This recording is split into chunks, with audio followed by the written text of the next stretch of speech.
Hello guys, welcome to the science news. Digestive system यानी पाचन तंत्र। दोस्तों, दुनिया में हर इंसान को जिंदा रहने के लिए खाना खाने की ज़रूरत होती है। हम जो खाना खाते हैं उसे हमारा डाइजेस्टिव सिस्टम एनर्जी में बदल देता है और उस एनर्जी से हमारा शरीर जिंदा रहता है। आज की इस वीडियो में हम 3D एनिमेशन की मदद से जानेंगे कि हम जो खाना खाते हैं उसे हमारा डाइजेस्टिव सिस्टम कैसे पचाकर एनर्जी में बदल देता है और हमारे शरीर को जिंदा रखता है। 3D एनिमेशन की मदद से किसी भी टॉपिक को समझना थोड़ा आसान हो जाता है। अगर आप भी साइंस की वीडियोस को 3D एनिमेशन से समझना चाहते हैं तो आप सब्सक्राइब कर सकते हैं द साइंस न्यूज़ को। तो आइए अब जानते हैं हमारे डाइजेस्टिव सिस्टम के फंक्शन को।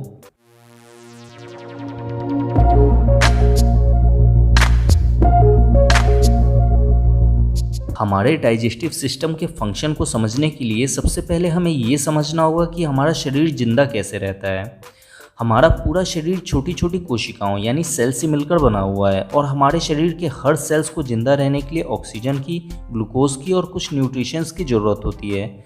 हमारे शरीर के बॉडी सेल्स को ऑक्सीजन की सप्लाई हमारे फेफड़े करते हैं और इन्हें ग्लूकोज और न्यूट्रिशंस की सप्लाई हमारा डाइजेस्टिव सिस्टम करता है। हमारे शरीर में फेफड़ों के द्वारा बनाए गए ऑक्सीजन और डाइजेस्टिव सिस्टम के द्वारा बनाए गए ग्लूकोज को बॉडी के हर सेल्स तक पहुँचाने का काम हमारे ब्लड में मौजूद रेड ब्लड सेल्स करते हैं। हमें डाइजेस्टिव सिस्टम के फंक्शन को समझने के लिए हमें हमारे खाने से मिलने वाले कुछ न्यूट्रिशंस यानी पोषक तत्वों को भी समझना होगा। हम जो खाना खाते हैं उस खाने को हमारा डाइजेस्टिव सिस्टम पचाकर उनसे बहुत सारे न्यूट्रिशंस को अलग कर लेता है, जैसे carbohydrate, protein, fat, starch, amino acid, fatty acid और ग्लूकोज। इनमें से लास्ट के सिर्फ इन 3 nutritions amino acid, fatty acid और ग्लूकोज को ही हमारे ब्लड में मौजूद रेड ब्लड सेल्स एब्जॉर्ब यानी अवशोषित करके बॉडी के हर सेल्स तक पहुंचाते हैं।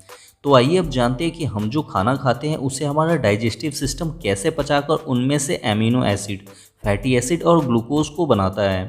हमारे डाइजेस्टिव सिस्टम यानी पाचन तंत्र में हमारे शरीर के 6 हिस्से शामिल हैं। पहला हमारा मुंह, दूसरा स्टमक यानी अमाशय, तीसरा लीवर, चौथा पैनक्रियाज ग्लैंड यानी अग्नाशय ग्रंथि, पांचवा स्मॉल इंटेस्टाइन यानी छोटी आंत और छठा लार्ज इंटेस्टाइन यानी बड़ी आंत शामिल है। हम जो खाना खाते हैं उसे पचाने की शुरुआत हमारे मुंह से ही शुरू हो जाती है। जब हम खाना खाते हैं तो उस खाने को हमारा दांत छोटे छोटे टुकड़ों में तोड़ देता है। अब हमारे मुंह के अंदर मौजूद स्लाइवेरी ग्लैंड यानी लार ग्रंथियाँ उस खाने में स्लाइवा यानी लार को छोड़ना शुरू कर देती है। मुंह के अंदर खाना को पचाने का काम यही स्लाइवा करता है। स्लाइवा में मेन 3 एंजाइम होते हैं जो खानों को पचाने का काम करते हैं, लाइसोजाइम, टाइलिन और म्यूकस। लाइसोजाइम हमारे द्वारा खाए गए खाने में मौजूद बैक्टीरिया को मारने का काम करता है। टाइलिन खाने में मौजूद स्टार्च जो एक प्रकार का कार्बोहाइड्रेट है उसे निकाल लेता है और स्लाइवा में मौजूद म्यूकस का काम खाने को चिपचिपा बनाना है ताकि वो पेट के अंदर आसानी से जा सके। अब ये खाना एसोफेगस यानी ग्रास नली से होते हुए स्टमक तक पहुंचता है। ये एसोफेगस 25 सेंटीमीटर लंबा होता है। खाना स्टमक में पहुंचने के बाद स्टमक इस खाने में हाइड्रोक्लोरिक एसिड को छोड़ता है ताकि जो स्ट्रॉन्ग बैक्टीरिया मुंह के अंदर नहीं मर पाए थे वो अब अच्छी तरह से मर जाएं। हाइड्रोक्लोरिक एसिड की वजह से स्टमक में मौजूद खाना और भी छोटे छोटे टुकड़ों में टूटकर पतला हो जाता है। स्टमक के अंदर एक ग्लैंड पाया जाता है जिसे गैस्ट्रिक ग्लैंड यानी जठर ग्रंथि कहते हैं। ये गैस्ट्रिक ग्लैंड स्टमक के अंदर गैस्ट्रिक जूस को छोड़ता है।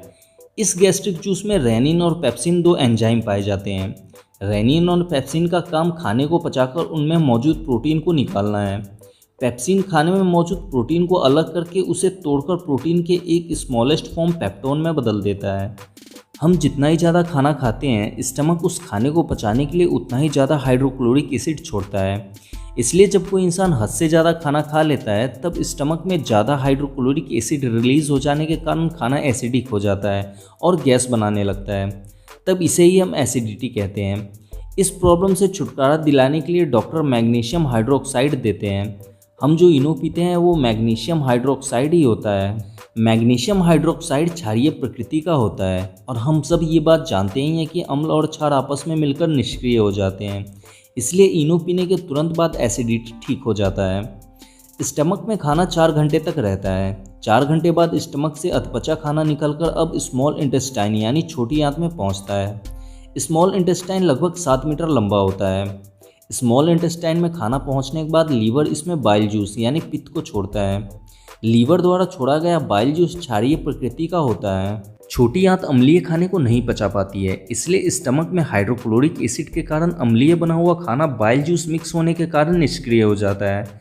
बाइल जूस फैट यानी वसा को भी पचाने का काम करता है। स्मॉल इंटेस्टाइन में खाना पहुंचने के बाद पैनक्रियाज ग्लैंड इस खाने को और भी अच्छे तरीके से पचाने के लिए इसमें पैनक्रिएटिक जूस को छोड़ता है। इस पैनक्रिएटिक जूस में 3 एंजाइम टिप्सिन, एमाइलेज और लाइपेज होते हैं। टिप्सिन स्टमक में टूटे हुए प्रोटीन पेप्टोन को फिर से तोड़कर प्रोटीन के और भी स्मॉलेस्ट फॉर्म पेप्टाइड में बदल देता है। एमाइलेज खाने को पचाकर खाने में मौजूद कार्बोहाइड्रेट को निकाल लेता है और लाइपेज खाने में मौजूद फैट को निकाल लेता है। इस तरह से स्मॉल इंटेस्टाइन में खाना पूरी तरह से पच जाता है। खाना पूरी तरह से पचने के बाद स्मॉल इंटेस्टाइन के नीचे वाले भाग में जमा हो जाता है। स्मॉल इंटेस्टाइन के इस भाग को इलियम कहते हैं। इलियम खाने से मिले हुए न्यूट्रिशंस को खून में घुलनशील बनाने के लिए कुछ एंजाइम को छोड़ता है, जिससे प्रोटीन से टूटा हुआ पेप्टाइड अब एमिनो एसिड में बदल जाता है। एमिनो एसिड प्रोटीन की सबसे छोटी यूनिट होती है।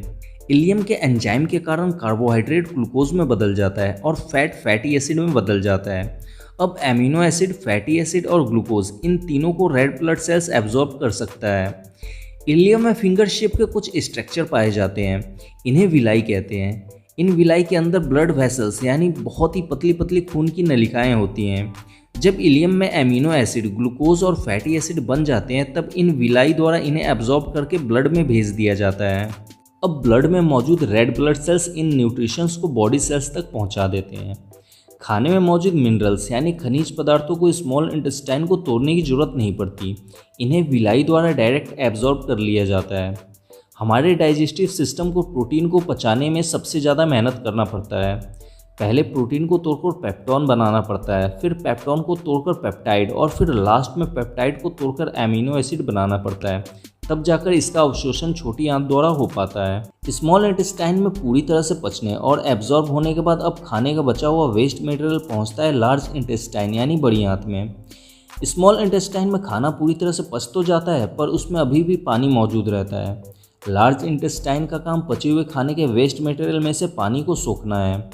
लार्ज इंटेस्टाइन खाने के वेस्ट मटेरियल में से पानी को एब्जॉर्ब करके ब्लड में मिक्स कर देता है।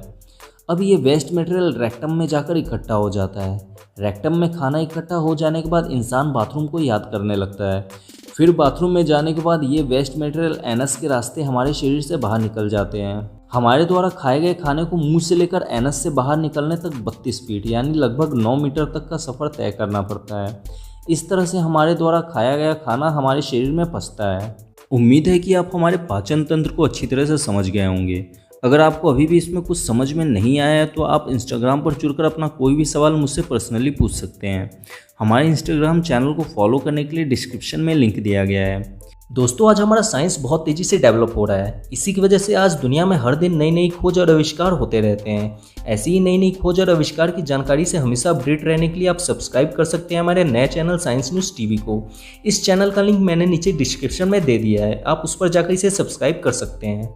वीडियो अच्छा लगा हो तो इसे लाइक कर दें और इस वीडियो से रिलेटेड आपके मन में कोई भी सवाल है तो आप मुझसे कमेंट में पूछ सकते हैं। और ऐसे ही साइंस और टेक्नोलॉजी की नॉलेज से हमेशा अपडेट रहने के लिए सब्सक्राइब करें द साइंस न्यूज़ को। Thanks for watching, friends.